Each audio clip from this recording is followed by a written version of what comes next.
arrived in Boston. You know, the Patriots are the only team in the NFL not named after a town or a state, really, and that's for good reason.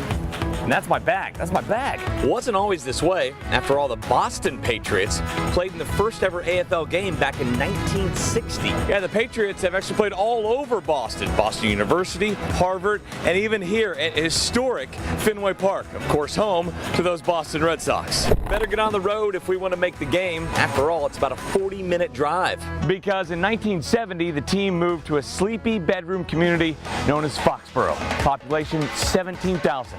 Also, the number of ways to spell it. On the north side of town is Gillette Stadium, built in 2002. Since then, the Patriots are 14-1 at home here at Gillette Stadium. That's anything but a close shave. Get it with the Gillette. No time for hilarious commentary. We've got another road trip to make because the Chiefs don't stay in Boston nor Foxborough.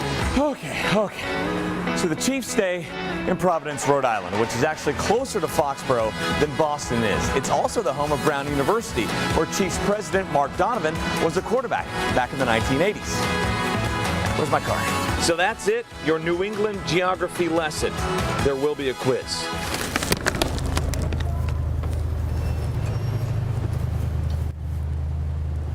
Oh, no. What are you still doing here? The piece is over. There's no more geography to learn, except for that these are all over the place up here. And they're delicious. With his college choice made, down here, thank you. With his college choice made, Keenan can now focus on his senior year of high school basketball. Now I can go get him. Go. What if life was like a football game? Regardless of the score, everyone makes it to the fourth quarter. 10-yard line! The end of the game. I want this to be a safe place for everybody. Outside of these lines, unfortunately, everyone doesn't get to finish in the fourth quarter of their life. A friend called my phone like, did you hear about Rosie? Something happened at the Save-A-Lot parking lot on Truce. I was right around the corner. That's when Ali Simmons found out his friend since the third grade was shot and killed. 18-year-old Roosevelt Cooper's life ended after only the first quarter of his. He was killed Thursday on the corner of Armour and Truce. He had a future ahead of him. He was going off to college yesterday. Roosevelt, better known as Rosie, played basketball and football for Hogan Prep. Friday, Central High School agreed to move the game between the schools to Saturday morning. We know it was senseless. We do know it's a loss of life that we can't get back, and we know it's promise that will never be achieved. Anthony Madry is the principal of Central High School.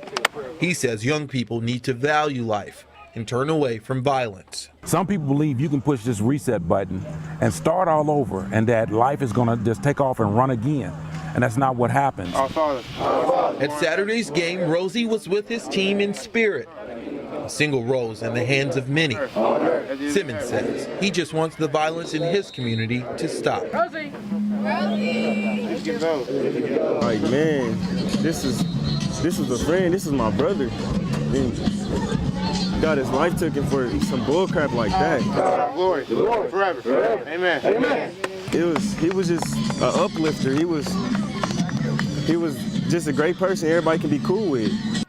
How did the Chiefs get the ball in his hands 10, 11 times? College Basketball Hall of Fame is in Kansas City. This is the Basketball Hall of Fame. The biggest fan of Devontae Graham is Jalen Brunson. I've said this plenty of times. I just know how great of a player he is. To be able to do what he's done throughout his career has definitely been fun to watch. And vice versa. You know, he just do a lot of things well, and he know how to get his shot and make plays for others. And I keep saying that he's unique because he posts guys up. A couple of veteran All-American point guards who have led their teams to the Final Four. They're terrific players, but their intangibles are even better than their abilities. One of those intangibles is to block out the very discussion of Graham v. Brunson itself. It's tempting when everyone's talking to you about the matchup, when you're the player they're talking about, it's just tempting for it to get in your head. Veteran leaders, veteran sound bites. It deserves the hype, but at the end of the day, we both know that it's Kansas versus Villanova. It's not Jalen versus Devontae. Everyone's been talking about Devontae versus Jalen, but it's Villanova versus Kansas. I mean, there's so many good pieces on that team. Yeah, so it's Graham v. Brunson. It'll be a chess match with both of them. Or not. I know Jalen loves a challenge. I think part of his challenge is not getting caught up in it, and I really hope he doesn't. Hit after hit. Hook, what, hook, better. Much better, much better. These kids never give up. Because to win in this ring, it's all about the anticipation. Your right hand up. Don't let it trail off. Self-discipline. I want to practice, so I get much better, get more fights. And hard work. Well, I'm ranked 3 nationally.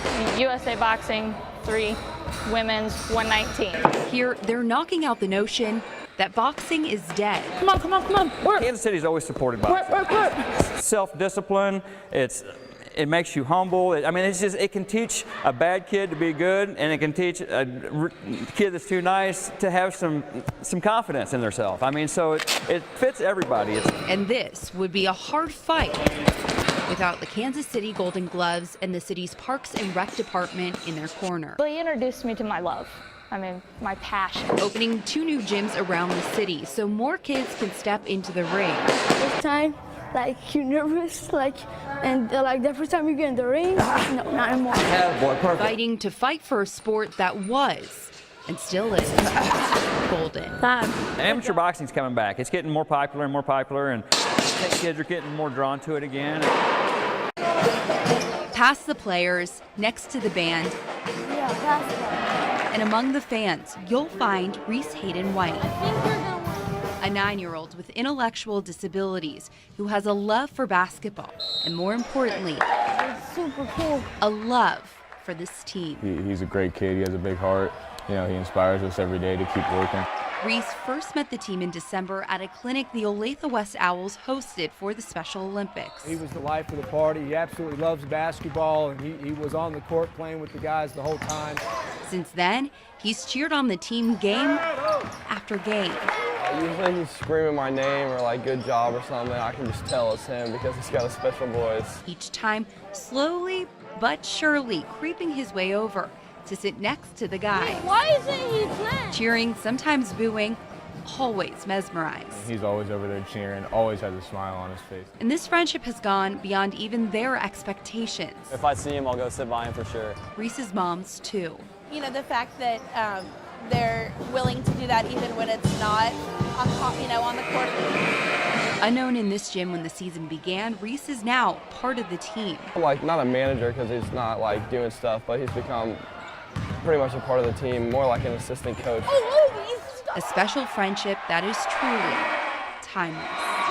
He said it's harder for him to make friends his age, but he's got friends in all of us. We're all part of his family pretty much now. He supports all of us, we support him. So. Reporting in Olathe, Ariel Rothfield, 41 Action News.